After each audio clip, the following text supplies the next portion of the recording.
무섭습니다. 우리 같이 한번 읽어보도록 하겠습니다. 제가 먼저 1절 읽고 여러분 2절 읽고 같이 3절 읽겠습니다. 다섯째 천사가 나팔을 불매 내가 보니 하늘에서 땅에 떨어진 별 하나가 있는데 저가 무저갱의 열쇠를 받았더라. 저가 무저갱을 여니 그 구멍에서 큰 풀무에 연기 같은 연기가 올라오매 해와 공기가 그 구멍의 연기로 인하여 어두워지며 또 황충이 연기 가운데로부터 땅 위에 나오매 저희가 땅에 있는 정갈의 권세와 같은 권세를 받았더라. 아멘. 할렐루야 성도님들, 저번 주까지 우리는 계시록 4번째까지 나팔 소리를 들었습니다. 어린 양 예수님이 두루마리의 7번째 인을 떼었을 때 하나님 앞에서 심우하는 7 천사가 각기 나팔을 들고 왔죠. 그리고 한 명씩 나팔을 불기 시작했습니다. 첫째 나팔을 부니까 하늘에서 불과 우박이 내리더라. 지구상의 모든 목주의 3분의 1이 그 불에 타게 됩니다. 둘째 나팔이 울리자 하늘로부터 불붙은 거대한 산이 바다에 떨어집니다. 이번엔 육지가 아니에요. 3분의 1의 바다 생물이 다 죽습니다. 3분의 1의 바다에 있던 선박들이 다 파괴가 된다 합니다. 여러분, 이런 일이 과거에 있었어요. 우리가 살기 전에. 과거 유카탄, 멕시코에 있는 유카탄 반도에 떨어진 소행성 직경 10km짜리 운석 하나 때문에 많은 과학자들은 그때 공룡 시대가 끝이 났다 합니다. 그럼 직경 한 5km짜리 요 뒤에 증산만한 그 5km짜리의 크기의 행성이 바다에 떨어지면은 바다 생물 3분의 1이 멸절한다는 것이에요. 세 번째 나팔이 울리자 쑥이라는 별이 떨어졌습니다. 3분의 1의 물을 사람이 더 이상 마실 수 없게 된다고 합니다. 네 번째 나팔이 불리자 해와 달과 별의 3분의 1이 어두워졌다라고 했습니다. 여러분, 이런 초자연적인 재앙을 연달아 겪고 난 사람들이 과연 어떤 생각을 하게 될까요? 이 지구를 탈출하고 싶지 않겠습니까? 더 이상 이곳에 살다가는 어떻게 될지 모르니까 매일매일 가슴 졸이면서 살고 있지 않겠습니까? 지금 열심히 화성으로 가는 프로젝트가 진행되고 있잖아요. 이런 건 어쩌면 인류가 무의식적으로 지구에 일어날 종말의 일들을 두려워하고 있는 걸지도 모릅니다. 그런데 이게 마지막이 아니더라 이거예요. 이 모든 것을 겪고 있는 와중에 하늘에 독수리가 한 마리 날아가는데 어떤 번역본들은 천사라고도 합니다. 다음과 같은 말을 하면서 지나갑니다. 이것이 지난 8장의 마지막 구절이에요. 한번 가서 보도록 하겠습니다. 8장 13절. 내가 또 보고 들으니 공중에 날아가는 독수리가 큰 소리로 이르되 땅에 가는 자들에게 화가 있으리로다. 이외에도 새 천사의 불 나팔 소리를 인하미로다 하더라. 이제까지도 참담한 심판이었고 크나큰 재앙이었는데 앞으로 남겨진 세계의 나팔 심판이 정말 본격적인 심판이다라는 거예요. 화로다. 세 가지가 남았으니까 화다. 이제까지도 화였지만 나머지는 우리의 상상을 초월하는 진짜 심판이다. 이제까지는 그냥 애퍼타이저, 미리 앞서서 먹는 디저트 같은 거였다는 겁니다. 진짜 메인은 이제 시작이라는 것이에요. 진짜 심판의 맛을 너희가 맛보아라. 얼마나 암담할까요? 바로 그때 쉼 없이 5번째 나팔이 불리웁니다. 요한도 정말로 긴장하면서 이제는 무슨 일이 벌어질까 바라보고 있었을 거예요. 5번째 나팔 심판. 도대체 뭘까? 하늘에서 징조가 먼저 보였습니다. 뭔가가 하늘에서 떨어져요. 이번에도 뭔가 하늘에서 떨어집니다. 그래서 그것까지는 4번째까지의 심판과 비슷해요. 하지만 이것은 더 이상 별이 아니라 어떤 영적 존재라고 성경이 말합니다. 한번 우리 읽어보겠습니다. 1절. 다섯째 천사가 나팔을 불매 내가 보니 하늘에서 땅에 떨어진 별 하나가 있는데 저가 무저갱의 열쇠를 받았더라. 이제부터는 자연에게 일어나는 재앙이 아니라 뭔가 재앙의 특성이 바뀌어버리는 거예요. 달라집니다. 땅에 떨어진 별 하나가 있었는데 더 이상 별이 아니에요. 무저갱의 문을 여는 열쇠가 그에게 있었답니다. 2절 3절 이렇게 말하죠. 저가 무저갱을 여니 그 구멍에서 큰 풀무에 연기 같은 연기가 올라오매 해와 공기가 그 구멍의 연기로 인하여 어두워지며 또 황충이 연기 가운데서부터 땅 위에 나오매 저희가 땅에 있는 정갈의 권세와 같은 권세를 받았더라. 자, 여기 심판의 흐름을 잠시 봐야 합니다. 첫 번째 나팔부터 하늘에서 별이 떨어지기 시작했죠. 나팔마다 그런데 그 별들의 속성이 조금씩 달랐습니다. 여러분 생각해 보시면 알 거예요. 그리고 세 번째 떨어진 별에서는 쑥이라 불리는 별이었습니다. 뭔가 영적 존재 같은 냄새가 거기서도 났어요. 하지만 이 다섯 번째 별은 아주 명백하게 하늘에서 떨어진 어떤 존재입니다. 두말할 필요 없이 천사의 한 종류예요. 운석이 아닙니다. 이제는. 자, 여기서부터 우리는 영적 현실에 대한 부가 설명이 좀 필요합니다. 무저갱의 열쇠, 무저갱이라 하고 있죠. 자, 무저갱을 풀이하면은 무슨 뜻일까요, 여러분? 끝이 없는 무, 저 바닥이란 뜻이죠. 갱, 구멍을 뜻합니다. 끝이 없는 구멍이 무저갱이에요. 히브리어로는 이것을 아부소라고도 합니다. 끝이 없는 구멍 같은 뜻이에요. 성경의 세계관을 여러분 잘 아셔야 되는데 땅의 중심 깊은 곳에는 헬라어로 하데스라는 곳이 있습니다. 또 히브리어로는 스올이라는 곳이 존재합니다. 우리가 잘 아는 지옥이라고 불리는 곳이 존재해요. 여기가 바로 죽은 사람의 영혼들이 가 있는 곳입니다. 성경의 여러 가지 정황을 보면 예수님이 오시기 전에 믿는 사람이든 믿지 않는 사람이든 모든 사람이 죽으면 하나같이 간 곳이 바로 스올이라는 장소입니다. 그런데 이 스올은 두 장소로 나눠져 있었어요. 하나는 고통받는 장소였고 다른 하나는 위로받는 장소였습니다. 그 예시로 예수님은 누가복음에서 누구의 예시를 보여줬죠? 나사로와 부자의 예시를 보여줬죠. 누가복음 16장 한번 가보겠습니다. 22절 23절. 이에 그 거지가 죽어 천사들에게 받들려 아브라함의 품에 들어가고 부자도 죽어 장사되매 여러분 저가 음부에서 고통 중에 눈을 들어 멀리 아브라함과 그의 품에 있는 나사로를 보고. 자, 우리가 착각할 수도 있지만 통상 지옥이라고 부르는 것은 이 스올에서도 바로 부자가 있던 저쪽 편입니다. 나사로가 있는 이쪽 편은 스올이기는 하지만은 우리가 말하는 그런 지옥은 아닙니다. 이쪽 편은 예수님 전에 믿었던 자들이 주님이 오실 때까지를 기다리는 장소였고 저쪽은 아니었다는 거예요. 이쪽에는 위로와 평안이 있던 장소였고 저쪽은 반대로 괴로움과 고통이 있었던 장소예요. 그래서 부자가 뭐라고 아브라함에게 소리쳤냐? 24절 보면 나옵니다. 아버지 아브라함이여 나를 긍휼히 여기사 나사로를 좀 보내주셔서 그 손가락 끝에 물 한 방울을 좀 찍어주셔서 내 혀를 서늘하게 하소서. 내가 이 불꽃 가운데서 고민하나이다. 고통받나이다 이 뜻이에요. 그때 아브라함이 하신 말 여러분 기억합니까? 우리 둘의 진영을 가로막는 큰 협곡이 있어 넘어갈 수 없다 분명히 말했어요. 분명히 말했죠. 그런데 중세시대 때는 이것이 가능했다고 합니다. 뭐를 사면은 여러분 면죄부를 사면 돼요. 죽은 사람을 위해서 돈을 내고 면죄부를 사면 이쪽에서 전적으로 점프할 수 있는 힘을 얻는다고 했습니다. 말이 안 되죠. 26절 한번 보겠습니다. 이뿐 아니라 너희와 우리 사이에 큰 구렁이 끼어 있어 여기서 너희에게 건너가고자 하되 할 수 없고 거기서 우리에게 건너올 수도 없게 하였느니라. 자, 여기서 무저갱이 어디 있는지 보이십니까? 우리 사이에 뭐가 있다? 큰 구렁이 있다. 큰 구멍이 있어. 바로 거기가 밑도 끝도 없는 구멍이라 우리가 볼 수 있다는 것입니다. 이것이 주님이 주신 스월에 대한 묘사이고 이것의 묘사에서 무저갱이 어디 있는지 우리가 좀 짐작할 수 있다 이거예요. 인간이 영혼이 배치되어 있는 지옥에서도 그 밑에 더한 밑이 존재하고 있음을 보여주신 거예요. 그런데 계시록 1장을 보셔서 여러분 아시겠지만은 사망과 음부의 열쇠는 분명 누가 가지고 있다 하셨습니까?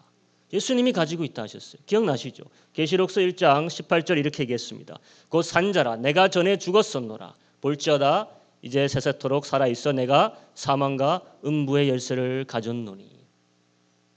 그런데 무저갱의 열쇠는 지금 누가 가지고 가는 거예요? 이 하늘에서 떨어진 별이 가지고 있는 겁니다. 그에게 주어졌다라고 합니다. 뭔가가 풀려날 때라는 것입니다. 여러분 사망과 음부의 열쇠를 가진 자는 거기 갇혀있는 인간들의 영혼들을 내보낼 권리가 있는 자입니다. 그렇죠. 그게 누구였다? 우리 예수님이셨어요. 그러니까 성경이 예수님에 대해 이렇게 오래전에 예언하지 않았습니까? 이사야서에 주 여호와의 신이 내게 임하였으니 이는 여호와께서 내게 기름을 부으사 가난한 자에게 아름다운 소식을 전하게 하려 하심이라. 나를 보내사 마음이 상한 자를 고치며 포로된 자에게 자유를 갇힌 자에게 노임을 전파하며. 바울도 이것에 대해서 에베소 4장에 말했습니다. 그러므로 이르기를 그가 예수님을 말합니다. 위로 올라가실 때 사로잡힌 자를 사로잡고 사람들에게 선물을 주셨다 하였도다. 사망과 음부에 사로잡혀 있던 사람들을 주님이 어떻게 하신 거예요? 다시 사로잡아서 위로 데리고 가셨다는 겁니다. 그들을 나가지 못하게 막고 있던 사망과 음부의 문을 열어버리신 것이 주님이 하신 일이다 이거예요. 아브라함과 나사로와 그 전 세대 믿음의 사람들은 주님이 오시기를 그곳에서 기다리고 있었습니다. 아브라함이 말했잖아. 여호와 이래 하나님이 우리의 죄를 담당할 어린 양을 보내주실 것이야. 아브라함이 다들 서로를 위로하며 거기서 기다리고 있었을 거예요.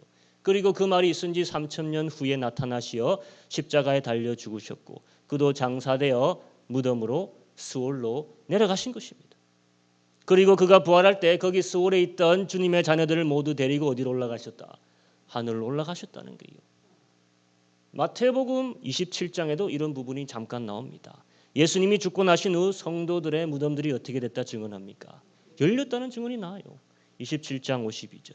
무덤들이 열리며 자던 성도의 몸이 많이 일어나되 예수의 부활 후에 저희가 무덤에서 나와서 거룩한 성에 들어가 많은 사람에게 보이니라.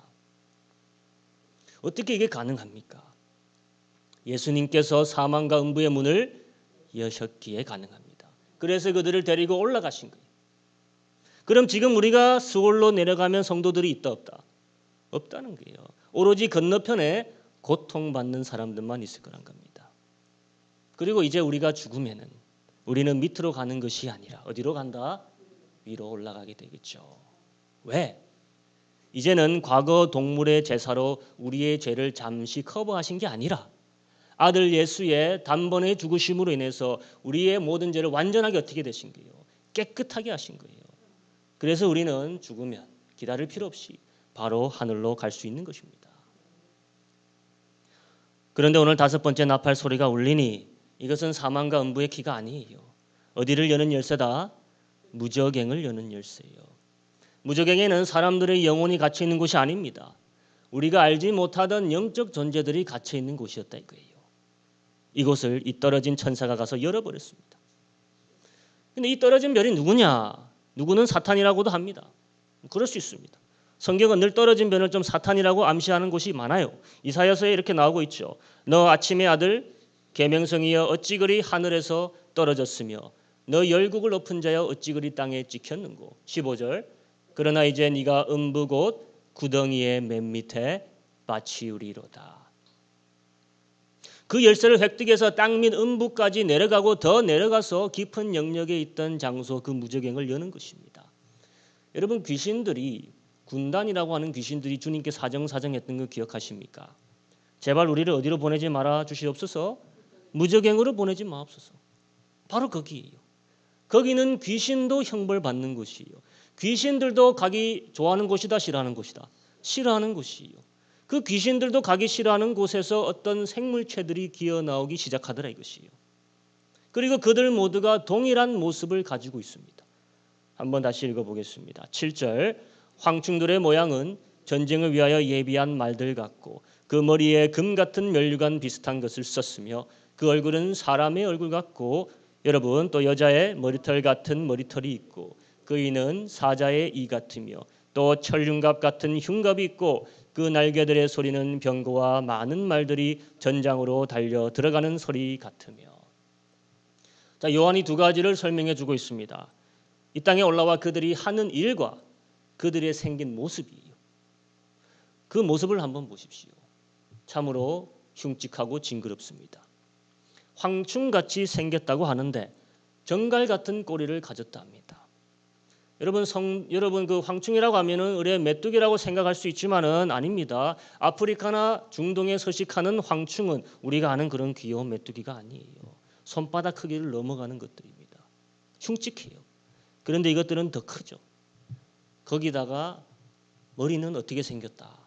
사람의 얼굴이 달려 있어요. 비슷해요, 사람의 얼굴이랑. 거기다가 또 뭐가 치렁치렁 있습니까? 머리털이 멀리건이 있고 머리털이 있다고 합니다. 여러분 곤충의 머리가 그것도 이따만한 곤충의 머리가 사람 얼굴을 가지고 있고 머리털이 치렁치렁 내려오고 있다. 이것을 마주친다 한번 생각해 보세요. 특히 언제? 밤에. 어두울 때 돌아다닐 때 마주친다 생각해 보세요. 그야말로 공포, 호러 자체일 것입니다. 거기다가 사운드 이펙트까지 요한이 친절하게 설명해 주는데 이들이 움직일 때 내는 소리가 마치 전장으로 달려가는 수많은 병거마차 소리 같아 있습니다. 무시무시한 기세와 소리를 가지고 사람들을 덮칠 거라 이거예요. 그런데 그게 다가 아니에요. 가장 중요한 포인트는 이들에게 정갈과 같은 꼬리와 침이 있다 했습니다. 10절을 보면 이렇게 말합니다. 또 정갈과 같은 꼬리와 쏘는 살이 있어 그 꼬리에는 5달 동안 사람들을 해하는 권세가 있더라. 여러분, 우리 지금 세상에서도 어떤 특이한 종류의 정갈에게 쏘이면은 사람이 살면서 느낄 수 있는 가장 큰 쓰라림을 느끼게 된답니다. 그리고 죽을 수 있답니다. 그런데 이 괴물들에 의해서 쏘이면 죽지는 않고 죽는 것보다 심한 고통만을 느끼게 될 것이라 이것이에요. 그들에게 명령이 임했다 합니다. 원래 황충이라는 것은 풀을 먹어치우는데 이 황충들에게는 모든 식물은 놔두고 사람만 해치라는 명이 전해졌다는 것이에요. 그리고 그들의 타겟은 하나님의 인을 이마에 지니지 않는 자들이 될 것이라고 4절 말하고 있습니다. 한번 읽어보겠습니다. 저에게 이르시되 땅의 풀이나 푸른 것이나 각종 수목은 해하지 말고 오직 이마에 하나님의 입 맞지 아니한 사람들만 해하라 하시더라. 여러분, 하나님의 인 기억하십니까? 7장에 나왔잖아요. 7장 3절에 분명 이렇게 말씀이 나갔습니다. 가로되 우리가 우리 하나님의 종들의 이마에 인치기까지 땅이나 바다나 나무나 해하지 말라 하더라. 그러니까 하나님의 인이 그 14만 4천에게 주어졌었습니다. 그리고 그 와중에 그들을 바라보면서 이 대환란 기간 동안 주님을 영접한 또 수많은 성도들이 있었다 했습니다. 그들에게도 하나님의 인이 주어졌을 겁니다. 그럼 이제 그 인이 어떤 용도인지를 이제는 우리가 알 수 있겠죠. 무저갱에서 올라오는 이 흉측한 괴물들의 공격에서부터 그들을 보호하고 제외시켜주기 위한 그런 용도였다는 것이에요. 이 환난과 혼돈의 시기를 거쳐 지나가는 믿는 자들은 자연재해로부터는 완전히 피할 수는 없습니다. 또한 적그리스도의 박해로부터는 달아나기 힘듭니다. 하지만 하나님이 보장하시는 것이 있는데 그것은 이 땅속에서부터 올라오는 괴물들로부터는 지켜주시는 것이에요. 확실히 선을 그어주시는 것입니다. 세상 사람들에게 이것이 더 화가 되는 것은 이 괴물들이 사람들을 죽일 수는 있으나 결코 죽이지는 않을 것이라는 것이에요. 그게 왜 두려운 것이냐. 9장 5절 그러나 그들을 죽이지는 못하게 하시고 5달 동안 괴롭게만 하게 하시는데 그 괴롭게 함은 정갈이 사람을 쏠 때 괴롭게 함과 같더라. 죽을 것 같은 고통으로 사람을 쏘고 여러분 또 쏘게 하시는 게요. 한 번 쏘고 마는 게 아니라는 겁니다. 여러분 모기도 한두 번 물리면 참을 수는 있지만 밤새 같은 모기한테 물리고 또 물린다 생각해 보세요. 참을 수 있습니까? 그런데 이런 괴물들한테 정갈의 쏨 같은 것으로 계속 쏘임을 당한다. 죽음보다 심한 고통일 것이에요. 그럼 여러분 이렇게 생각할 수 있을 겁니다. 아니 그냥 어디 들어가서 숨어 있으면 되지 안 그렇냐. 하지만 여러분 이것들의 출처를 생각해 보세요. 이들은 영적 존재들입니다. 단지 지금은 세상에 고통을 주기 위해서 형상화되고 물질적인 외관을 얻어서 등장하는 거예요. 그러면 그 베이스는 원래 영적 존재예요. 그 말인즉 사람들이 아무리 숨으려고 해도 이것들로부터는 숨을 수 없을 것이라는 것입니다. 집문을 걸어 잠그고 땅굴을 파고 내가 숨어 있는다고 해서 이들이 안으로 못 들어오는 게 아니라는 것이에요. 영적 존재들이기 때문에 누가 어디에 숨어 있는지 사람 냄새들 다 맡을 것이라는 겁니다. 그리고 그게 더 무섭겠죠. 굳게 닫힌 문을 그대로 통과해서 창문을 닫아놨는데 그대로 통과해서 들어올 수 있다면 그게 더 무섭지 않겠습니까? 어두운 밤 문을 걸어 잠그고 방 안에 꼭꼭 숨어 있는데 그 문을 통과해 들어오는 사람 얼굴, 여인의 머리카락을 지니고 정갈꼬리를 가진 거대한 황충, 이런 괴물체가 내 집 안으로 들어온다 생각해 보세요. 5개월 동안 쏘고 또 쏩니다. 이제 좀 나아지려고 하면은 또 찾아와서 또 다시 쏜다고 생각해 보세요. 그러니 사람들이 어떻게 되겠습니까? 그래서 6절 이렇게 나오죠. 한번 읽어보겠습니다. 그날에는 사람들이 죽기를 구하여도 얻지 못하고 죽고 싶으나 죽음이 저희를 피하리로다. 이것을 보면 사는 것이 죽는 것보다 못할 수 있다는 것을 알 수 있죠. 여러분 사울 왕 기억하십니까? 그 말로가 어땠습니까? 자신의 칼에 엎드려서 죽기를 간구했으나 안 죽고 버둥거리고 있었던 거 기억하십니까? 죽고 싶어도 안 죽는 것이에요. 그가 어떤 사람이었습니까? 한때는 하나님의 선택을 받아 이스라엘의 첫 번째 왕으로 등극하여서 사람들에게 촉망받고 존경받았던 왕 아닙니까? 하지만 교만했죠. 교만했습니다. 그래서 버림받고 지금의 마지막 모습은 자신의 칼에 꽂혀서 버둥버둥거리고 있는 모습이에요. 죽고 싶은데도.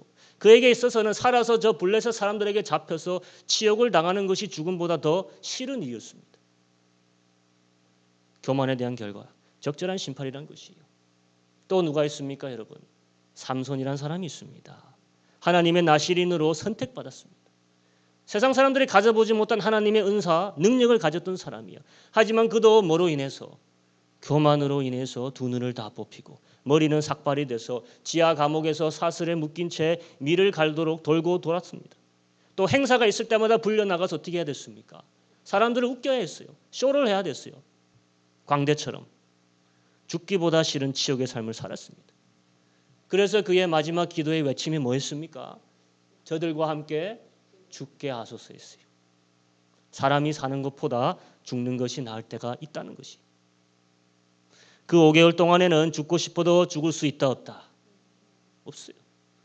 이 이해하기 참 힘든 말씀입니다. 죽고 싶어도 죽을 수 없다는 게 무슨 말이냐? 한번 상상을 해보세요. 너무 죽고 싶어서 내가 10층 건물에서 떨어졌는데도 죽지를 않아요. 20층으로 올라가 떨어졌는데도 죽지 않습니다. 아니 머리가 깨지고 다리가 부러졌는데도 죽지를 않아요. 죽음이 저희를 어떻게 하리라? 피하리로다. 머리에 대고 총을 쏘는데도 죽지 않고 칼로 스스로를 쑤시는데도 죽지 않아요. 죽을 것 같은 고통은 있는데 죽질 않아요. 피가 철철 흘러나오는데 내 눈이 떨어져 나가는데도 고통은 있는데도 그냥 살아있는 겁니다.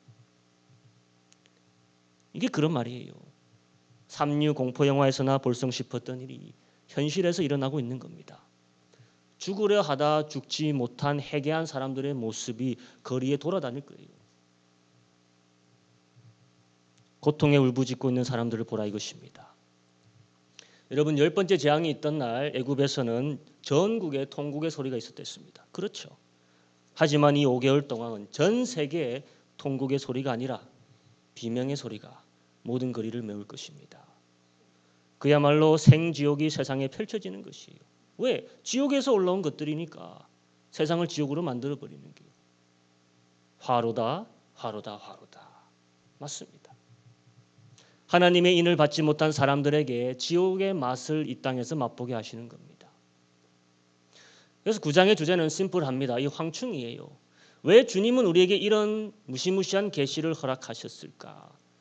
왜 이 무저갱에서 올라온 이 이상한 생물들, 이 영적 존재에 대해 그것도 심층적으로 묘사하고 있을까? 무엇을 깨우쳐야 할까? 깨우칠 게 있습니다. 왜 이런 심판인지 다시 한번 이것들에 대한 묘사를 들어보며 누구의 묘사와 계시록에서 대칭이 되는지 한번 맞춰보십시오. 황충들의 모양은 전쟁을 위하여 예비한 말들 같고 그 머리에 금 같은 면류관 비슷한 것을 썼으며 그 얼굴은 사람의 얼굴 같고 또 여자의 머리털 같은 머리털이 있고 그 이는 사자의 입 같으며 여러분 또 철음각 같은 흉갑이 있고 그 날개들의 소리는 병거와 많은 말들이 전장으로 달려 들어가는 소리 같으며 머리를 묘사하고 있고 얼굴을 묘사하고 있고 머리카락을 묘사하고 있고 입을 묘사하고 있고 가슴 흉부를 묘사하고 있고 그들의 소리를 묘사하고 있습니다. 여러분 이런 묘사의 패턴을 어디서 봤는지 기억하십니까? 요한계시록에서 어디서 봤습니까? 가장 첫 장이에요. 요한이 누구를 보고 묘사할 때였습니까? 바로 영광의 왕 알파와 오메가 되신 우리 주 거룩하신 예수님의 모습을 묘사할 때 이런 패턴을 가지고 썼어요. 한번 보여주겠습니다. 촛대 사이에 인재 같은 이가 발에 끌리는 옷을 입고 가슴에는 금띠를 띠고 머리와 털의 희기가 흰 양털 같고 눈 같으며 그의 눈은 불꽃 같고 그의 발은 풀무에 단련한 빛난 주석 같고 그의 음성은 많은 물소리와 같으며 그 오른손에 7뼈리 있고 그 입에서는 좌우에 날성검이 나오고 그 얼굴은 해가 힘있게 비치는 것 같더라.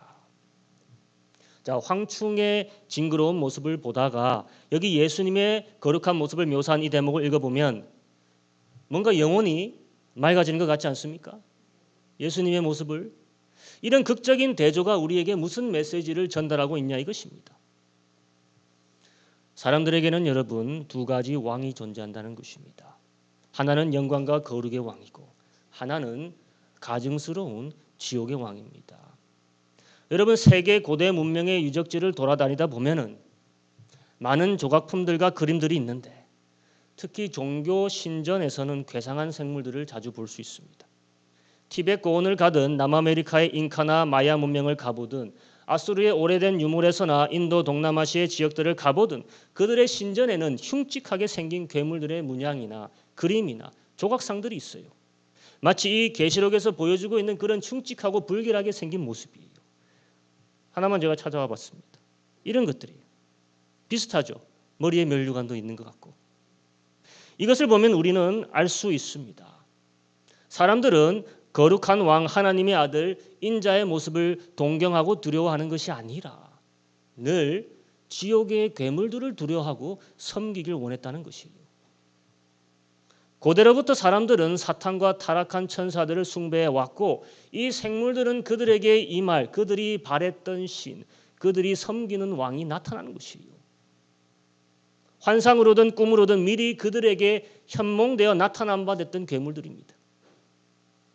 사람들은 이런 흉측한 모습을 배척하고 거룩한 천상의 하나님을 섬기려 한 것이 아니라 더욱더 타락해져서 이들에게 절하고 이제까지 이들을 섬긴 것이에요.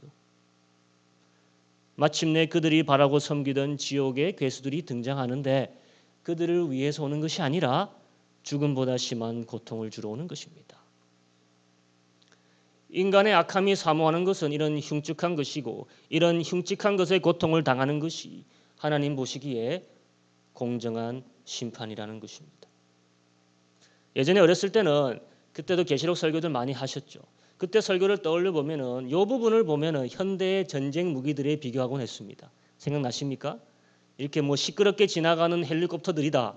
헬리콥터의 무리들이다. 뒤에 총을 들고 가는 바머 전투기들이다. 물론 예전에는 전투기들의 어떤 뭐 표식과 그림들을 막 그려 놓았어요. 생물처럼 묘사하기도 했습니다. 그게 유행이었죠. 하지만 이것을 보면은 이것은 인간의 무기가 아닙니다.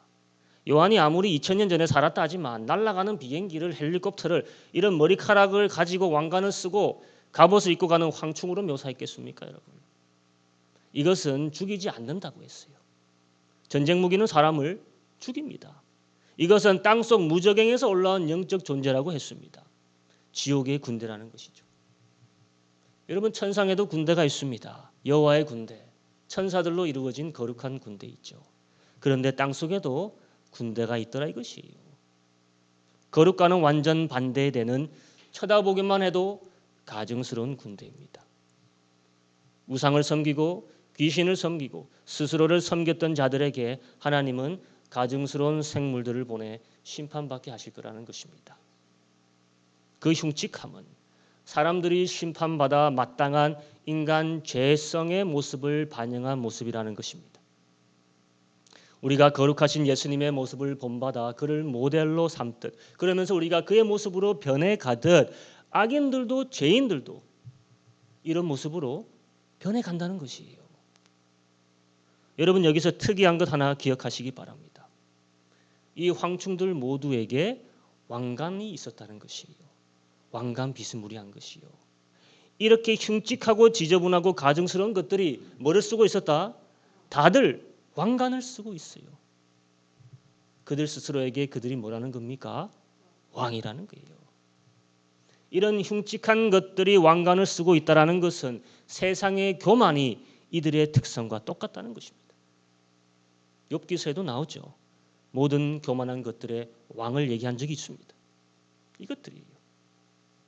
자신을 하나님보다 높이기 원한 모든 생물체의 마지막 모습은 이렇게 추한 모습이고 그런 사람의 추함을 심판하기 위해 그런 모습을 한 영적 존재들을 마지막 때까지 무저갱에 지금 가둬두신 것이에요.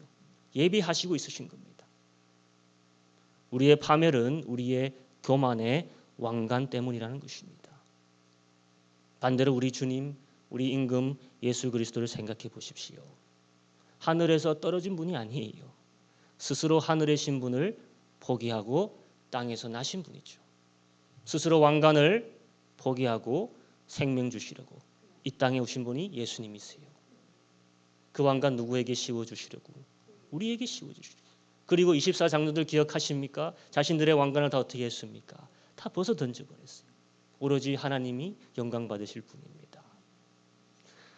여러분, 이런 괴상한 그리고 무서운 심판으로부터 주님은 우리를 지켜내시려 우리 모두에게 인을 허락하시고 또 이 모든 일이 있기 전 우리를 데려가실 분이라는 것입니다. 이제 결론 짓습니다. 이렇게 자세히도 우리에게 이 무서운 대상을 오늘 설명해 주신 것은 사실은 자세히 묵상해 보라는 것이에요. 상세히 상상해 보라는 것입니다. 얼마나 무섭고 끔찍한지. 우리의 심판은 우리가 생각하는 것보다 훨씬 더 끔찍하고 무섭다는 것이에요. 이런 무시무시한 공포의 세상 말로에 여기 있지 마시기를 축원드립니다. 주님이 선포하셨죠. 지금이 은혜 받을 때요, 오늘이 구원받을 날이다 하셨습니다. 오늘 하루 나를 낮춰서 하나님 앞에 긍휼 구하면 그는 미쁘시고 은혜로우사 우리 모든 죄를 사하시며 모든 불의에서 우리를 오늘 깨끗하게 하셔 내게 인을 쳐주시고 우리 이름을 생명책에 기록해 주실 것입니다. 아멘. 이 시간 기도할 때 우리 한 2분 정도만 기도합시다. 주님, 우리의 교만한 마음을 낮춰주시고 우리를 심판의 대상으로 삼지 말아 주시옵소서. 우리는 악하나 주님은 선하시니 선하신 주님의 은혜와 긍휼을 구합니다. 우리 시간 기도하며 나가도록 하겠습니다.